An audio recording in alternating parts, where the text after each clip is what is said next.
नमस्कार, ग्लोबल न्यूजमा स्वागत छ। म कैलाश कठायत। नमस्कार, म सुनिता बास्कोटा। सुरुमा हेडलाइन्स।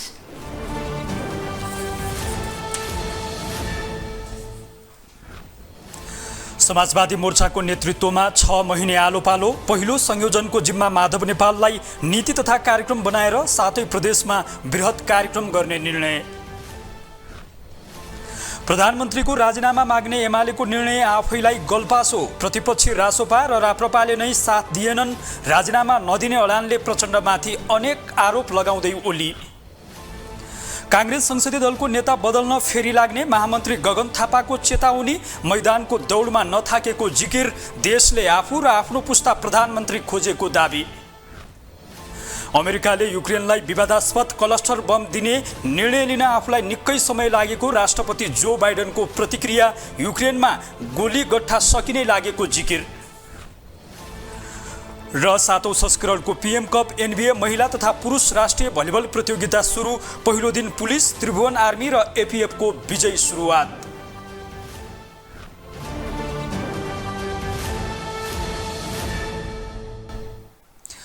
ग्लोबल न्यूज अब विस्तारमा। समाजवादी आन्दोलनलाई गति दिने भन्दै बनाइएको समाजवादी मोर्चाको पहिलो बैठक शनिबार बसेको छ।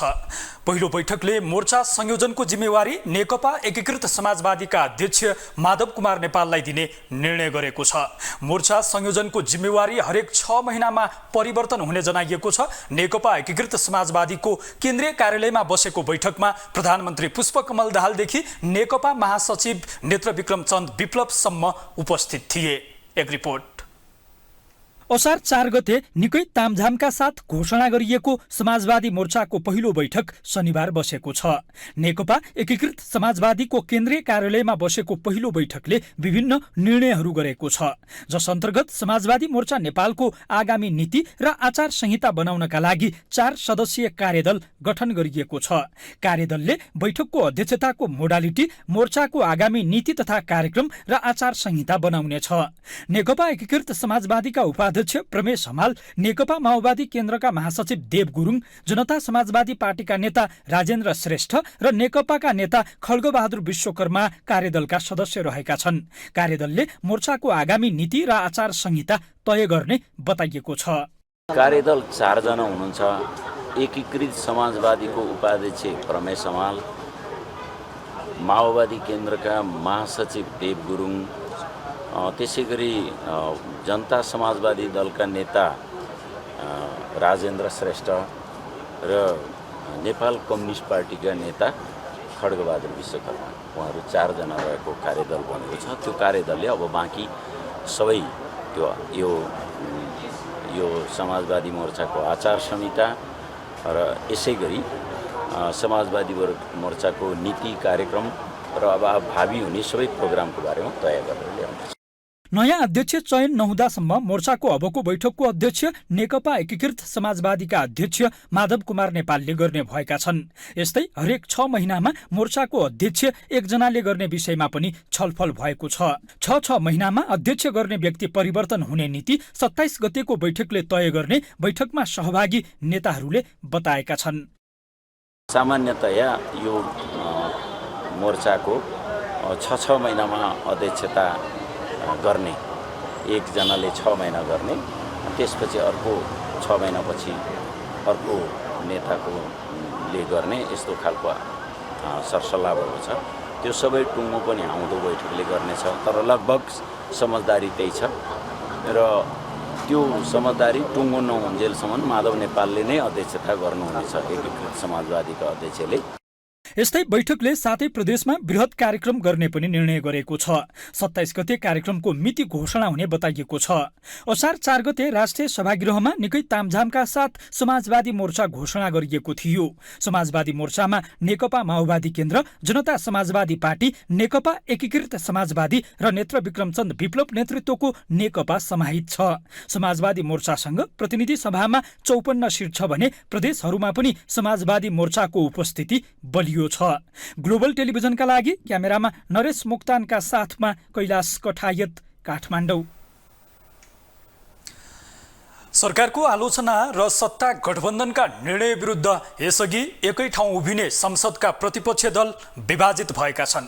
प्रधानमन्त्री पुष्पकमल दाहाल प्रचण्डको अभिव्यक्तिलाई लिएर प्रमुख प्रतिपक्षी दल नेकपा एमाले राजीनामा माग्दा रासोपा राप्रपा लगायतका प्रतिपक्षी दल जवाफ मात्रै मागिरहेका छन्। हतार हतार राजीनामा माग्ने बाहेक अर्को विकल्प नदेखेको एमालेका लागि यो विषय निकै महँगो पर्ने देखिन्छ। एक रिपोर्ट। प्रधानमन्त्री पुष्पकमल दाहाल प्रचण्डले दिएको अभिव्यक्तिलाई लिएर हतार हतार नेकपा एमाले एउटा निर्णय गर्यो, प्रधानमन्त्रीको राजीनामा माग्ने। संसदीय दलको बैठकबाटै राजीनामा नदिए संसद चल्न नदिने उद्घोष गरेको एमाले सोही विषय उठाएर संघीय संसदका दुवै बैठक अवरुद्ध गर्दै आएको छ। एमालेको यही अडानका कारण 3वटा राष्ट्रिय सभा र 2वटा प्रतिनिधि सभा बैठक नै प्रभावित भइसकेका छन्। सभामुख देवराज घिमिरेले दलहरूलाई प्रष्ट रूपमा भनिसकेका छन्, शीर्ष तहमा छलफल गरेर संसदको अवरोध खुलाऊ। शुक्रबार यसो भनेका सभामुख घिमिरेले आइतबारसम्मको समयावधि तोकेर बैठक बोलाएका छन्। तर अहिलेसम्म दलहरूका बीचमा कुनै छलफलको सुरुवात नै भएको छैन, जसका कारण आइतबारको संसद बैठक पनि एमाले अवरोध गर्ने देखिन्छ। संसदबाट प्रचण्डको राजीनामा माग्ने प्रतिपक्ष मध्ये एमाले एक्लै दल हो। राष्ट्रिय स्वतन्त्र पार्टी र राष्ट्रिय प्रजातन्त्र पार्टीले प्रधानमन्त्रीको राजीनामा मागेका छैनन्। उनीहरूले आफ्नो अभिव्यक्तिको संसदमा आएर जवाब मात्रै दिनुपर्ने बताइरहेका छन्। यसभन्दा अघि सत्ता गठबन्धनको विरोध गर्दा एकै नारा लिएर एकै ठाउँ उभिने प्रतिपक्ष दल समेत विभाजित छन्, जसका कारण एमालेलाई थप सङ्कट पैदा भएको छ। बुधबार संसद बैठकबाट बाहिरिँदै गरेका एमाले अध्यक्ष ओलीले संसदमा प्रधानमन्त्रीको जवाब नभई आफूहरूलाई राजीनामा चाहिएको हतारको अभिव्यक्ति दिए। यो सरकार प्रधानमन्त्रीले राम्रो काम गर्नु भएन, नराम्रो गर्दै गर्दै आएर अब राष्ट्रिय स्वाभिमान आदि प्रश्नमाथि, संविधानमाथि, संसदमाथि घोर अपमान, यस्तो खालको अभिव्यक्ति दिनुभयो जसले गर्दा उहाँले राजीनामा गर्नु आवश्यक छ। जस्तो उहाँले स्पष्टीकरण दिन्छु भन्दा भन्दै पनि हजुरहरूले स्पष्टीकरण दिन्छु भन्यो। प्रचण्डज्यूले बोलिराख्नु भएको 2-3वटा प्रोग्राम आज जहाँ उहाँको थियो, उहाँ हामीलाई स्पष्टीकरण होइन, राजीनामा चाहियो। होइन, तपाईँहरूको सरकार ढलाउने कुरा भन्ने आइरहेछ नि त अध्यक्षज्यू।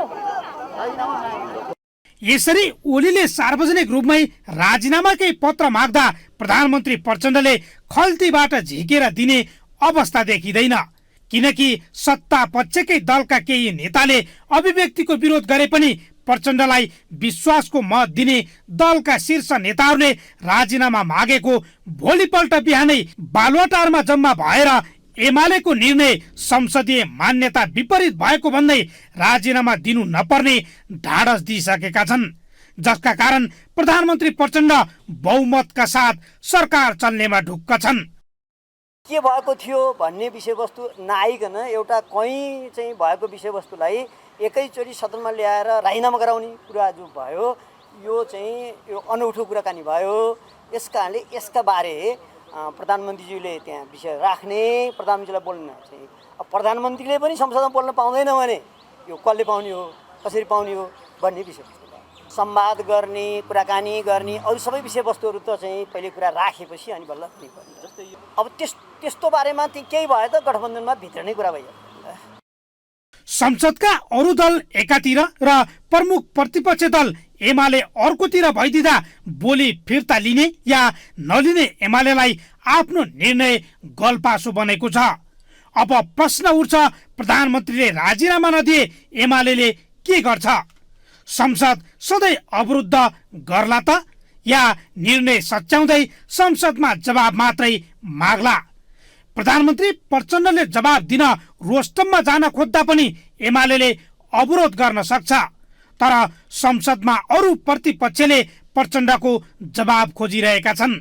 यही विषय उचालेर प्रधानमन्त्री प्रचण्डलाई राजीनामा गर्न लगाएर कङ्ग्रेससँग सरकार बनाउने योजनामा नेकपा एमाले छ, तर तत्कालका लागि त्यो निर्णय गर्ने पक्षमा कङ्ग्रेस सभापति शेरबहादुर देउबा देखिँदैनन्। प्रतिपक्ष दलकै साथ नपाएको प्रमुख प्रतिपक्ष एमालेलाई राजीनामाको माग निकै महँगो पर्ने देखिन्छ। प्रधानमन्त्री पुष्पकमल दाहाल प्रचण्ड र नेकपा एमालेका अध्यक्ष केपी शर्मा ओलीको टकरावले प्रतिनिधि सभा र राष्ट्रिय सभा बन्धक बनेका छन्। प्रधानमन्त्री प्रचण्डको राजीनामालाई बटम लाइन बनाएको एमाले प्रतिनिधि सभा र राष्ट्रिय सभाको बैठक निरन्तर अवरुद्ध गरिरहेको छ, जसका कारण देशको निम्ति नीति, नियम र कानुन बनाउने थलो आफै अन्यायमा परेको छ। एक रिपोर्ट।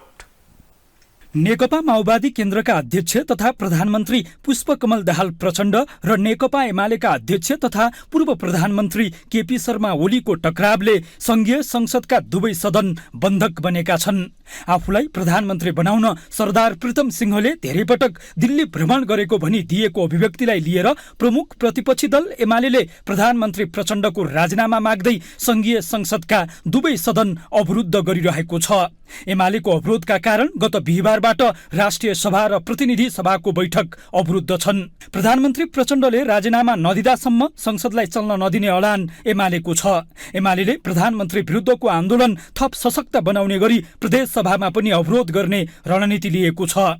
प्रधानमन्त्री प्रचण्डलाई जसरी पनि सत्ताच्युत गर्ने गरी थालेको आन्दोलनको नेतृत्व एमाले अध्यक्ष ओलीले गरिरहेका छन्। उनी प्रधानमन्त्री प्रचण्ड विरुद्ध आक्रामक अभिव्यक्ति दिइरहेका छन्। यसपल्ट प्रचण्डजी दिल्ली जानुभयो, उनको निवासमा गएर लुकेर भेट गरेर गोप्य मन्त्रणा गरेर आउनुभयो। मैले त्यस्तो गोप्य मन्त्रणा गरे होइन, उहाँ गएर उनको निवासमा भेटे होइन, मलाई भेट्न आएको ठाउँमा मैले भेट दिएको। मैले देशको हितको पक्षमा कुरा गरेँ, अहितमा कुनै कुरा गरिनँ। उहाँले देशको हितको पक्षमा कुन शब्द उच्चारण गर्नुभयो, के भन्नुभयो, भेटेको कुरा पनि स्वीकार्न सक्नुहुन्न उहाँ।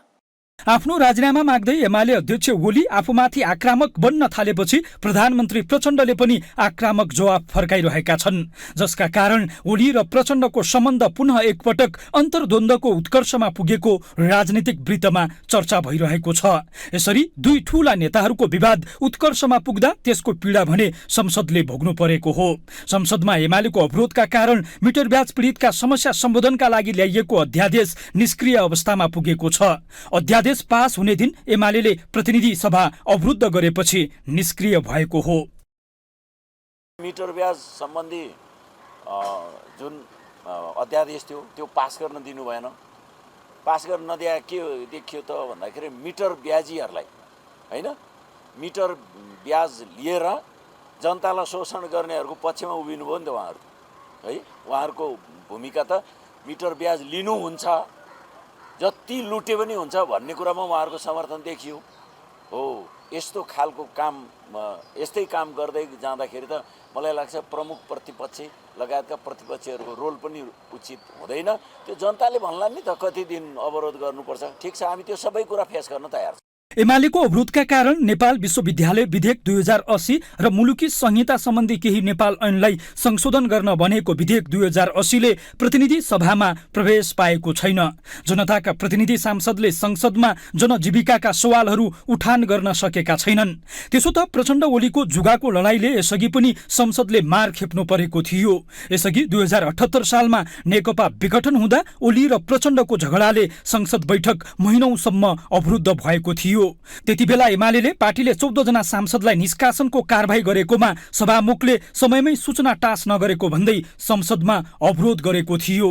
ठूला नेताहरूको टकरावले संसद बैठक अवरुद्ध हुँदा यता नागरिक स्तरमा भने चर्को आलोचना भइरहेको छ। यताउता जान्छ, समय खेर जान्छ, त्यो बरु नगरेर यो सरकारलाई सहयोग गरेर अनि त्यो चाहिँ हाम्रो जुन छ भ्रष्टाचारीहरूलाई समात्ने काम गर्नु पर्यो। यसलाई चाहिँ गलत भन्दछु, जसले गर्दाखेरि चाहिँ राष्ट्रको विकास साथसाथै राष्ट्र निर्माणका एजेन्डाहरू साथसाथै जनतालाई पनि गुमराह बनाउने खालको एउटा कार्य भइरहेको जस्तो महसुस हुन्छ। प्रधानमन्त्री र प्रमुख प्रतिपक्षी दलको नेताबीचको विवादले संसदले दुःख पाउन थालेपछि कतिपयले भने सभामुख देवराज घिमिरेले समन्वय गर्नुपर्ने बताइरहेका छन्। सभामुखले दुवै पक्षसँग छलफल गरेको खण्डमा सकारात्मक बिन्दु भेटिन सक्ने उनीहरूको तर्क छ। त्यसो त सरकारको कमजोरी भेटिने बित्तिकै प्रतिपक्षीले संसद तताउने प्रवृत्ति पुरानै हो। अर्कातर्फ सरकारका गलत कामको खबरदारी गर्ने जिम्मेवारी समेत प्रमुख प्रतिपक्षी दलकै हो। त्यस हिसाबमा एमाले गरिरहेको संसदको अवरोधलाई अन्यथा भन्न मिल्ने अवस्था समेत छैन। तर यसपटक भने प्रधानमन्त्रीको अभिव्यक्तिलाई लिएर राजीनामाको तहसम्मै पुगेको एमाले संसदको अवरोध हटाउला या कायमै राख्ला त्यो हेर्न भने बाँकी छ। ग्लोबल टेलिभिजनका लागि क्यामेरामा नरेश मोक्तानका साथमा कैलाश कठायत, काठमाडौँ। नेपाली कांग्रेसका महामन्त्री गगन कुमार थापाले आफू वा आफ्नो पुस्ताको व्यक्ति प्रधानमन्त्री बन्नु देशको अहिलेको आवश्यकता भएको बताएका छन्। काठमाडौँमा भएको कार्यक्रममा उनले पुनः कांग्रेसको संसदीय दलको नेता बदल्ने कुरामा लागिरहेको र आफ्नो पुस्ताको व्यक्तिलाई प्रधानमन्त्री बनाउने बताए। उनले आफू संसदीय दलको नेता बदल्ने कुरामा नथाकेको पनि बताएका छन्। उनले संसदीय दलको नेता बनेर प्रधानमन्त्री बन्ने कुरा दलभित्रैबाट सम्भव भएकाले त्यसमा आफू लागिरहेको पनि जानकारी दिए।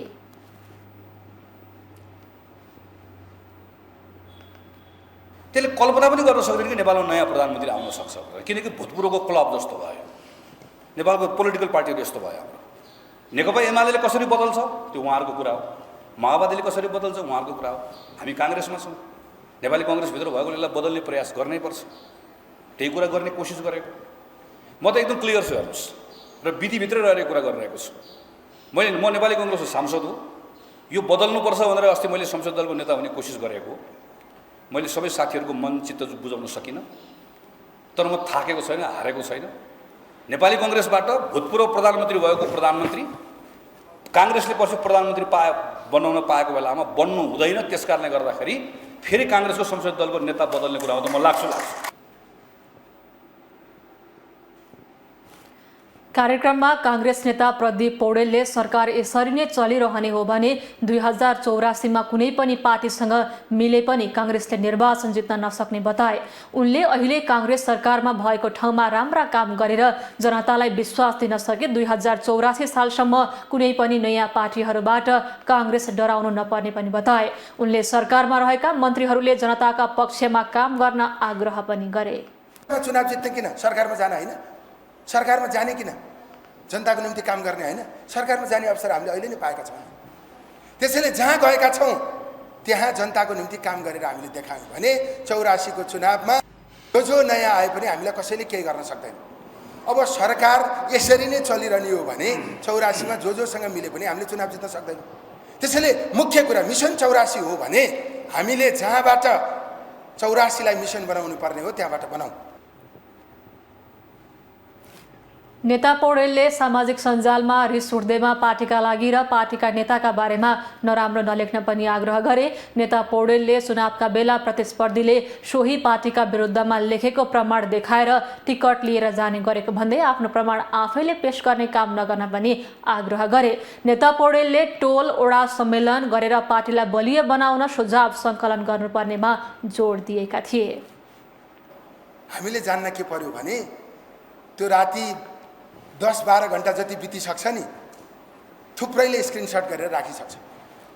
अनि हामी त महत्त्वाकांक्षी छौँ, आकाङ्क्षा छ, चुनाव आउँछ, प्रतिस्पर्धामा उत्रिन्छौँ।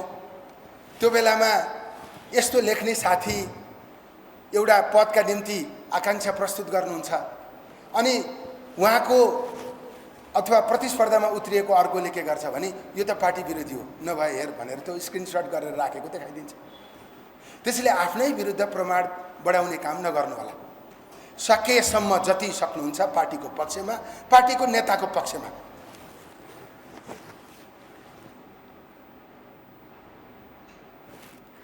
प्रमुख प्रतिपक्षी दल नेकपा एमालेका महासचिव शङ्कर पोखरेलले आफ्नो पार्टीले सत्तालाई प्राथमिकता नदिएको बताएका छन्। महासचिव पोखरेलले कमजोरहरूको सहकार्यबाट राष्ट्र निर्माण हुन नसक्ने भएकाले अहिले एमाले सत्तालाई प्राथमिकता नदिएको तर्क समेत गरे। नेकपा एमाले रामेछाप काठमाडौँ सम्पर्क मञ्चको कार्यक्रममा उनले कमजोर राजनीतिक शक्ति माओवादीलाई सरकारको नेतृत्व मानेर अघि बढ्नुपर्ने विडम्बनापूर्ण अवस्था रहेको पनि बताए। त्यसको अन्त्य गर्न पनि एमाले चुनाव लगतै आफ्नो पार्टीलाई बलियो राष्ट्रिय शक्तिको रूपमा स्थापित गराउने गरी मिसन ग्रासरुट अभियान सञ्चालन गरेको पनि स्पष्ट पारे। शासनको नेतृत्व गर्ने के जनताको जनादेश त्यस्तै हो। बलिया राजनीतिक दलहरूको निर्माणका लागि हामीले नेकपा एमालेका तर्फबाट चुनाव लगतै हामीले मिसन ग्रासरुट अभियान चलायौँ। त्यसको उद्देश्य के थियो? अहिले हाम्रा लागि सत्ता प्रधान होइन, हाम्रा लागि राष्ट्रको भविष्य प्रधान हो। अब यो राष्ट्र निर्माण गर्नका लागि कमजोर दलहरूसँगको सहकार्यबाट राष्ट्रको निर्माण हुन सक्दैन। बलियो राष्ट्रिय शक्तिका रूपमा नेकपा एमालेको विकास अबको हाम्रो सङ्कल्प हो भन्ने मान्यताका आधारमा हामीले मिसन ग्रासरुट अभियान थालेका थियौँ। महासचिव पोखरेलले जति धेरै राजनीतिक दल त्यति धेरै मुलुकमा राजनीतिक अस्थिरता हुने भएकाले नेपाली समाजले अब एउटै बलियो राजनीतिक शक्ति निर्माणको विषयमा बहस पैरवी गर्ने बेला आएको पनि उनले बताए। उनले नीति सिद्धान्त र सङ्गठन बिनाका नयाँ राजनीतिक शक्तिहरूले मुलुकको नेतृत्व लिन नसक्ने जिकिर समेत गरे। सत्ता साझेदार नेकपा एकीकृत समाजवादीका महासचिव घनश्याम भुसालले राष्ट्रिय स्वतन्त्र पार्टीको अभिगत पनि पुराना राजनीतिक पार्टीहरूको जस्तै हुन सक्ने दावी गरेका छन्। दलाल पुँजीवादीले मुलुकमा ल्याएको समस्या समाधान गर्ने बाटोमा कुनै कदम नचालेकाले नयाँ दलको रूपमा आएको पार्टीको पनि छिट्टै बेहाल हुने अवस्था आउने उनको तर्क थियो। शनिबार काठमाडौँमा भएको कार्यक्रममा महासचिव भुसालले दलाल पुँजीवादले मुलुकमा खडा गरेको समस्या समाधान का लागि बहस पैरवी गर्न पनि आग्रह गरे।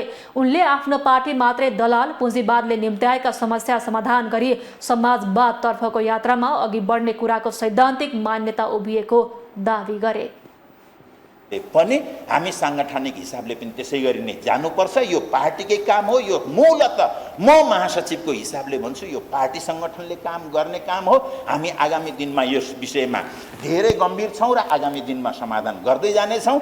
यसरी हेर्दाखेरि पार्टीका तर्फबाट यहाँहरूले गर्ने काम भनेको आज दलाल पुँजीवादलाई को समस्यालाई समाधान गर्दै राष्ट्रिय पुँजीको विकास गर्दै समाजवादको कसरी तयारी गर्न सकिन्छ र त्यो काम कानुनी क्षेत्रबाट कसरी हुन सक्छ भन्ने बारेमा यहाँहरूको बढीभन्दा बढी योगदान अपेक्षित छ। त्यसका लागि यहाँहरूलाई सर्वथा अक्षरशः सफलता प्राप्त होस्। महासचिव भुसालले आफ्नो पार्टीले समाजवादको निर्माणको आधारहरू तय गर्दै अघि बढ्ने प्रतिबद्धता समेत व्यक्त गरे। प्रमुख प्रतिपक्षी दल नेकपा एमाले मधेस प्रदेश सभा बैठक अवरुद्ध गरेको छ। मधेस सरकारका अर्थमन्त्री सञ्जय कुमार यादवले मनोमानी ढङ्गबाट करोडौं रुपैयाँ रकमान्तर गरेको भन्दै एमाले प्रदेश सभा बैठक अवरुद्ध गरेको हो।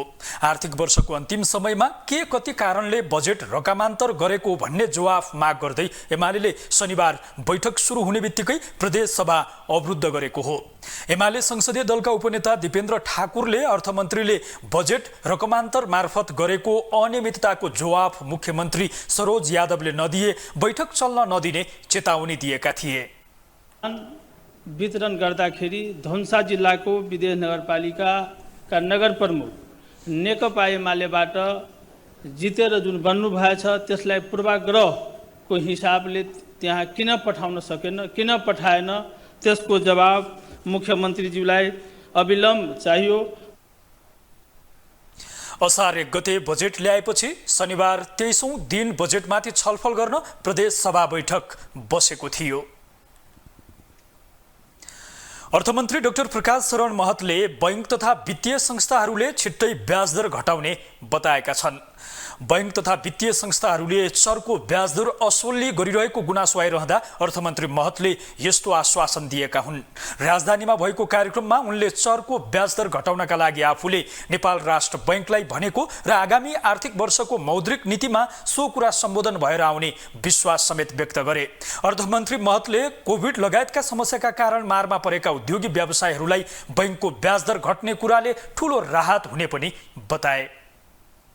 त्यो ज्यादा छ, त्यसकारण यो पोलिसी रेट घटाउने र यो पुनर्तालिकीकरण यो रिपे गर्नको लागि पनि त्यो सुविधा दिनुपर्छ भन्ने कुरा पनि मैले चाहिँ राखेको छु।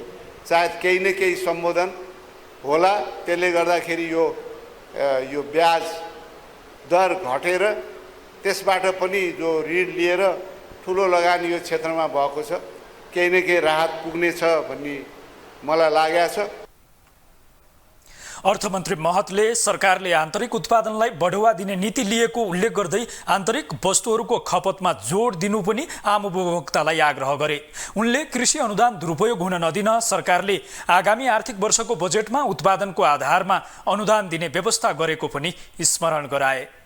आन्तरिक उत्पादनलाई चाहिँ प्रोत्साहन गर्न, चाहे उद्योग व्यवसाय होस् चाहे कृषिजन्य व्यवसाय होस् त्यसलाई प्रोत्साहन दिने, हरेक चिज हामी आयातित वस्तुमा मात्रै निर्भर हुने जुन परिस्थिति छ त्यसलाई अन्त्य गरेर देशभित्रका कृषकहरू, कृषि व्यवसायमा लागेकाहरूलाई प्रोत्साहन गर्ने हामीले नीति लिएका छौँ। अर्थमन्त्री महतले सरकारले मुलुकलाई कृषिमा आत्मनिर्भर बनाउन चाहेको र सोही अनुसारको व्यवस्था बजेटमा नै उल्लेख गरिएको दाबी समेत गरेका थिए।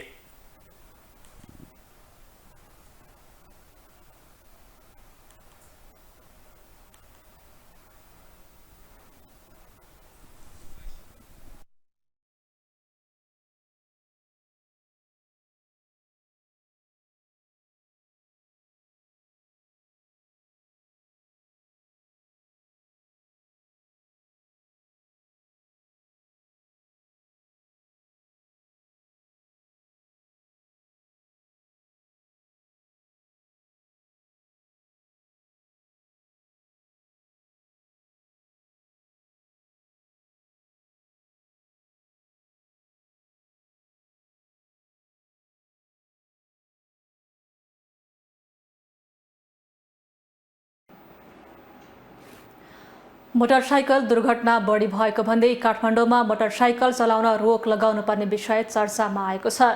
प्रहरीको तथ्याङ्क अनुसार आर्थिक वर्ष 2079-80मा देशैभर 34,010वटा सवारी साधन दुर्घटनामा परेका छन्। त्यसमध्ये झन्डै आधा अर्थात् 18,000 बढी मोटरसाइकल दुर्घटना भएका छन्। एक रिपोर्ट। मोटरसाइकल दुर्घटना बढेको भन्दै राजधानीमा मोटरसाइकल चलाउनमा रोक लगाउने विषयको बहस सुरु भएको छ। मोटरसाइकल दुर्घटनामा धेरैको ज्यान गएको भन्दै केही दिन अगाडि संसदमै पनि यो विषय उठेपछि बहस सुरु भएको हो। नेपाल प्रहरीको तथ्याङ्क अनुसार पनि सबैभन्दा धेरै मोटरसाइकल नै दुर्घटना हुने गरेको छ। प्रहरीका अनुसार चालु आर्थिक वर्षमा हालसम्म सबैभन्दा बढी दुर्घटना हुनेमा स्कुटर र मोटरसाइकल छन्। दुर्घटनामा परि मृत्यु हुनेहरूमा पनि 2 पाङ्ग्रे सवारीकै चालक र यात्री छन्। प्रहरीको तथ्याङ्क अनुसार आर्थिक वर्ष 2079-80मा मात्रै देशभर 34,000 बढी सवारी साधन दुर्घटनामा भएकोमा 17,789 मोटरसाइकल दुर्घटनामा परेका छन्। वार्षिक रूपमा मोटर 2 पाङ्ग्रे सवारी साधनबाट मात्रै 82 जनाको मृत्यु हुने गरेको छ। मोटरबाइक चालकको तुलनामा मोटरबाइकको पछाडि बस्ने यात्रुको धेरै ज्यान जाने प्रहरीको तथ्याङ्कबाट देखिएको छ। अब 2 पाङ्ग्रे विशेष गरी मोटरसाइकल स्कुटीको हकमा सबैभन्दा बढी सङ्ख्या सहरी इलाकामा बढी सङ्ख्या सवारी साधन चल्ने भनेको नै यिनै हो हैन। त्यसैले अब दुर्घटनाको स्वाभाविक हिसाबले स्कुटी र मोटरसाइकल 2 पाङ्ग्रे सवारी साधन दुर्घटनामा बढी भएको सङ्ख्यात्मक हिसाबले पनि हामीले विभिन्न उसमा मूल्याङ्कन गर्ने हो, सङ्ख्या बढी देखिन्छ। जस्तो हामीले 77-78 को हिसाबले हेर्ने हो भने 17,087 देखिन्छ मोटरसाइकलहरूको दुर्घटना। त्यसै गरी 78-79मा चाहिँ 19,000 भन्दा बढी छ। फेरि 79-80मा पनि 17,798 भनेको 17,000 देखि 20,000 को हाराहारीमा प्रत्येक वर्ष 2 पाङ्ग्रे सवारी साधनहरू दुर्घटना भएको छ। 2 पाङ्ग्रे सवारी साधन दुर्घटना हुनुको मुख्य कारण चालकको लापरवाही, जथाभावी सडक पार गर्ने सर्वसाधारणको व्यवहार, सवारी साधनको अवस्था, ट्राफिक नियमको पालना नगर्नु, सडकको अवस्था लगायतका रहेका छन्। यसमा अहिलेसम्मको हामीले 2 पाङ्ग्रेको चाहिँ अधिकांश अध्ययन गर्यो भने एउटा स्पिड बढी हैन, अर्को चाहिँ लेन अनुशासनमा नबस्ने के भनेको चाहिँ आफ्नो ठाउँमा नबसेर जथाभावी क्रसिङ गर्ने, ओभरटेक चाहिँ अनावश्यक गर्ने। त्यसले गर्दाखेरि स्कुटीहरू मोटरसाइकलहरू अलिकति कन्ट्रोल नहुने अथवा अरू सवारी साधनसँग ठोक्किने प्रबल सम्भावना, किनभने सानो ठाउँमा पनि छिर्न खोज्ने हुन्छ यो हैन, स्पेस कम भएको। त्यसले गर्दाखेरि अब आफ्नो ट्र्याक छोड्ने बित्तिकै त्यसले चाहिँ स्वाभाविक हिसाबले एक्सिडेन्ट हुने चाहिँ बढी चाहिँ कारण चाहिँ त्यो हो। यातायात विज्ञहरू भने दुर्घटना भएको भन्दै मोटरबाइक चलाउन रोक लगाउने कुरा तर्कसङ्गत नभएको बताउने गरेका छन्। दुर्घटना बढ्नुका कारण पत्ता लगाई सवारी दुर्घटना नियन्त्रण गर्नुपर्ने उनीहरूको तर्क छ। ग्लोबल टेलिभिजनका लागि क्यामेरामा गणेश पूर्वछानी मगरका साथमा जुनिसा कोइराला, काठमाडौँ। अब ग्लोबल भोइस।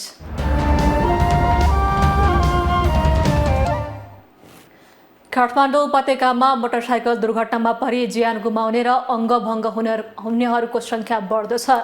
अन्य सवारी साधनको तुलनामा मोटरसाइकल दुर्घटना बढी हुने गरेको ट्राफिक प्रहरी कार्यालयको तथ्याङ्क छ।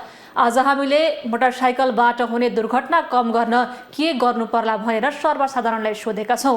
सुनौ उनीहरूको आवाज जस्ताको तस्तै। जे काम ओभरटेक गर्नु खोज्ने क्या, ओभरटेकमा कुनै फास्ट टेक गर्नु खोज्ने। अनि तपाईँको हामीले त अब त्यो साइड लिँदाखेरि पनि साइड हल्का आउँथ्यो, माथि ब्याक साइडबाट गाडी आउँदैछ कि त्यो पनि हेर्नुपर्छ होइन। अनि हेर्नुपर्छ। अनि माथि अहिले धेरै जस्तो छ तपाईँको ओभरटेकिङ र फास्ट ड्राइभिङबाटै धेरै एक्सिडेन्ट भएको देखिन्छ। सबैले भनौँ न, अब जुन मोटरसाइकलवालाले होस् गाडीवालाले होस् आफ्नो उसमा चाहिँ चलाएर ट्राफिक ज्ञानमा उ गर्यो भने चाहिँ त्यसको कम हुन्छ जस्तो लाग्छ कि मलाई। अब यहाँ के छ भने तँभन्दा म अघि, मभन्दा तँ अघि, तैँले जित्ने कि मैले जित्ने भन्ने कम्पिटिसनले चलाउँछन्। त्यसले गर्दाखेरि दुर्घटना धेरै हुन्छ जस्तो मलाई लाग्दछ। अब जहाँसम्म लाग्छ सरकारले जुन ट्राफिक नियम बनाएको छ त्यो ट्राफिक नियमलाई पालना नगर्नु चाहिँ प्रमुख दुर्घटनाको मुख्य कारण हो भन्ने मलाई लाग्छ। सडकको परिस्थिति, सडकको अवस्था, साथसाथै समयमा पिच नहुने, समयमा मेन्टेनेन्स नहुने, यसले गर्दा पनि सडक दुर्घटना चाहिँ बढिरहेको हामीलाई महसुस हुन्छ। धन्यवाद। अब सर्वप्रथम त चालकले पनि राम्रोसँग चलाउनु पर्यो। सडकमा भएको चाहिँ विभिन्न गाई बस्तुहरूलाई चाहिँ अब ठेगान लगाउनु पर्यो। ट्राफिक नियमहरू पालना गर्नु पर्यो। राज्यले पनि त्यही अनुसारको चाहिँ निगरानी राख्नु पर्यो। ड्युटीमा बस्नेहरूले पनि आफ्नो भूमिका निर्वाह गर्नु पर्यो। अब इकोनोमिक न्यूज।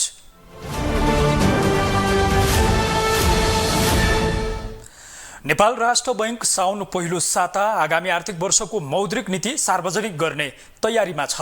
राष्ट्र बैंकले यस वर्ष पनि विदेशी मुद्राको सञ्चिति बढाउने र महँगी नियन्त्रण गर्ने दबावका बीच मौद्रिक नीति ल्याउने तयारी गरेको छ। एक रिपोर्ट। आगामी आर्थिक वर्षको मौद्रिक नीति ल्याउने तयारीमा यति बेला केन्द्रीय बैंक व्यस्त रहेको छ। अर्थतन्त्र खराब लयमा भएको विश्लेषण गरिरहेका बेला आउन लागेको मौद्रिक नीतिलाई चासोका साथ हेरिएको छ। निजी क्षेत्रले कर्जाको ब्याजदर सस्तो बनाउँदै बजार चलायमान बनाउने मौद्रिक नीति आउने अपेक्षा गरिरहेका छन्। खस्कदै गएको विदेशी मुद्रा सञ्चिति र बढ्दो महँगी नियन्त्रण गर्न राष्ट्र ब्याङ्कले चालू वर्षका लागि कसिलो नीति अपनाएको थियो। मौद्रिक नीतिकै कारणले अर्थतन्त्र चलायमान हुन रोकेको निजी क्षेत्रको बुझाइरहेको छ।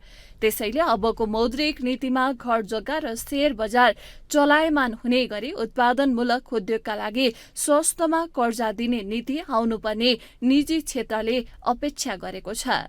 र यो बजेटलाई को चाहिँ एउटा उद्देश्य, बजेटको चाहिँ टार्गेट पुरा गर्नको लागि पनि यो आउने मौद्रिक नीति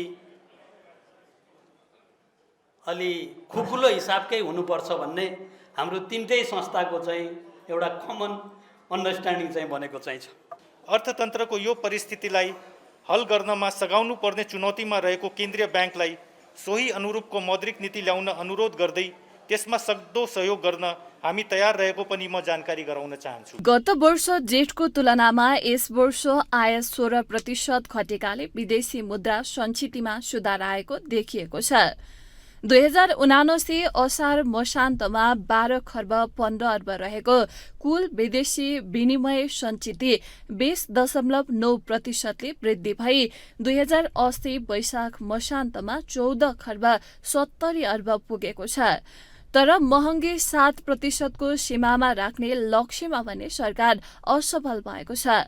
बजेटले आगामी वर्ष महँगीलाई 6.5% को सीमामा राख्न राष्ट्र बैंकलाई निर्दिष्ट गरेको छ। राष्ट्र बैंकलाई एकातिर कर्जा बढाएर बजार चलायमान बनाउने चुनौती छ भने अर्कोतिर त्यसले बढाउने महँगी सीमामा राख्ने समेत चुनौती रहेको छ। बजेटका लागि आर्थिक वृद्धि र मूल्य वृद्धिलाई लक्षित गरी आर्थिक नीति ल्याउने तयारी केन्द्रीय ब्याङ्कले गरेको छ। राष्ट्र ब्याङ्कले ल्याउने मौद्रिक नीति समग्र अर्थतन्त्रको स्थायित्व, आर्थिक विकासमा केन्द्रित रहन्छ। राष्ट्र ब्याङ्कको कोर म्यान्डेटबाट हामी भाग्न सक्दैनौँ। त्यसको लागि कन्सन्ट्रेट हुन्छ। वार्षिक बजेट यथार्थपरक नभई महत्त्वकांक्षी हुँदै गएकाले कार्यान्वयन नहुने समस्या उत्पन्न भएको, सरकारी निकायबीच प्रभावकारी समन्वय नभई आपसमा दोषारोपण गर्ने प्रवृत्ति बढेको, विगतमा अप्ठ्यारो परिस्थितिमा राष्ट्र ब्याङ्कले खुकुलो नीति ल्याएको लगायत कारण मौद्रिक नीतिप्रति जनअपेक्षा बढेको छ। यस्तो बेला बजेटको कार्यान्वयनसँगै अर्थतन्त्र बचाउने खालको नीति आउने अपेक्षा गरिएको छ। अब इन्टरनेशनल न्यूज। अमेरिकाले युक्रेनलाई क्लस्टर बम पठाउने भएको छ। राष्ट्रपति जो बाइडेनले यस्तो निर्णय लिएका हुन्। राष्ट्रपति जो बाइडेनले आफूलाई यो निर्णय लिन सहमत गराउन निकै समय लागेको तर युक्रेनमा गोलीगट्टा सकिन लागेको कारण बम पठाउन लागेको बताएका छन्। उनले युक्रेनी नागरिकको जीवन रक्षाका लागि बम पठाउने निर्णय लिन बाध्य भएको स्पष्टीकरण दिएका छन्। एक रिपोर्ट।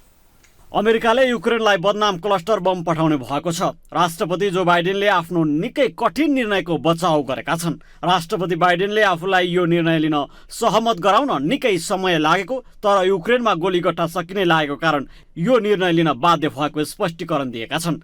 युक्रेनका नेताहरूले यो समय सापेक्ष कदमको स्वागत गरेका छन् भने रुसले अमेरिकाको आलोचना गरेको छ। क्लस्टर बम विश्वका 120 देशमा प्रतिबन्ध रहेको छ। बाइडेनले शुक्रबार सीएनएनसँग कुरा गर्दै आफ्नो सहयोगी राष्ट्रहरूलाई आफ्नो निर्णयबारे जानकारी गराइसकेको बताए। राष्ट्रिय सुरक्षा सल्लाहकार जेक सुलिभानले शुक्रबार व्हाइट हाउसको दैनिक प्रेस ब्रिफिङमा क्लस्टर बमबाट सर्वसाधारणमाथि हुन सक्ने खतराबारे सरकार जानकार रहेको बताउँदै यो बम पठाउन सकेसम्म ढिलाइ गरेको प्रष्टीकरण दिए। उनले युद्धको दौरान युक्रेनलाई कुनै पनि समय रक्षाविहीन अवस्थामा राख्न नसकिने बताए। क्लस्टर बमबाट छरिने ससाना बमहरू जमिनमा पुगेर पनि नपड्कने समस्या देखिएको छ। यो लामो समय जमिनमा रहने र पछि मात्र पड्कने हुँदा यसबाट सर्वसाधारणलाई क्षति पुग्ने गरेको छ। यसलाई बमको डट रेट पनि भनिन्छ।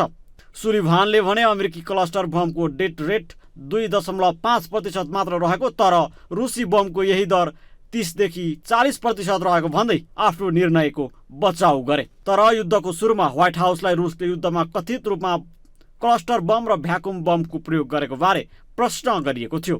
ग्लोबल टेलिभिजनको लागि एजेन्सीको सहयोगमा विशाल पुरीको रिपोर्ट। अब स्पोर्ट्स न्यूज।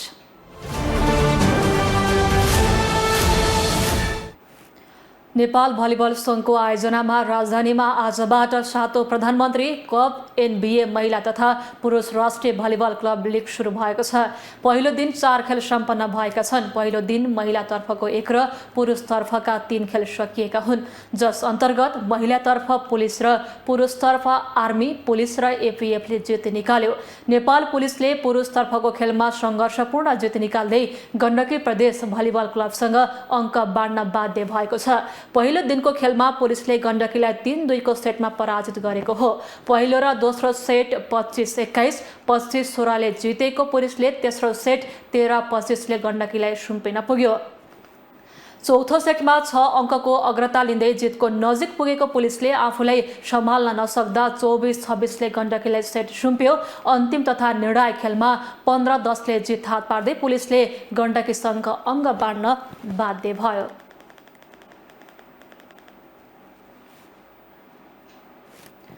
थाइल्यान्डको बैंककमा हुने 25औं एसियन एथलेटिक्स च्याम्पियनसिपमा नेपालका 7 खेलाडीले प्रतिस्पर्धा गर्ने भएका छन्।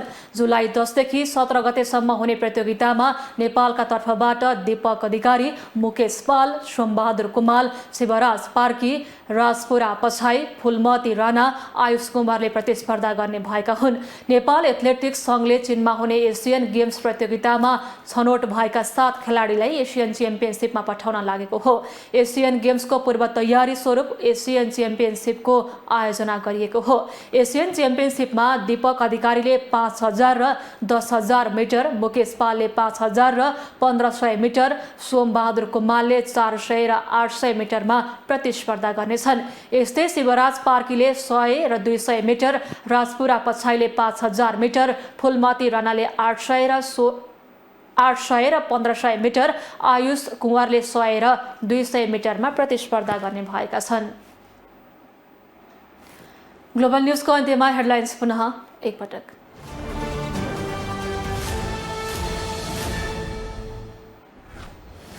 समाजवादी मोर्चाको नेतृत्वमा 6 महिने आलोपालो पहिलो संयोजनको जिम्मा माधव नेपाललाई नीति तथा कार्यक्रम बनाएर 7 प्रदेशमा वृहत कार्यक्रम गर्ने निर्णय।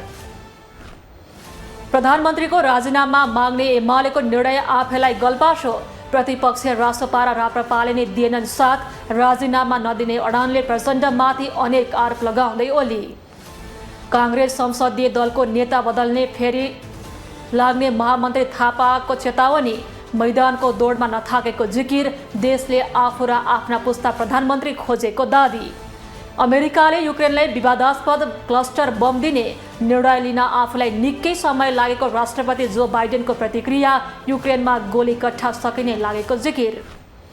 र 7औं संस्करणको PM कप NBA महिला तथा पुरुष राष्ट्रिय भलिबल प्रतियोगिता सुरु। पहिलो दिन पुलिस, त्रिभुवन आर्मी र APF को विजय सुरुवात।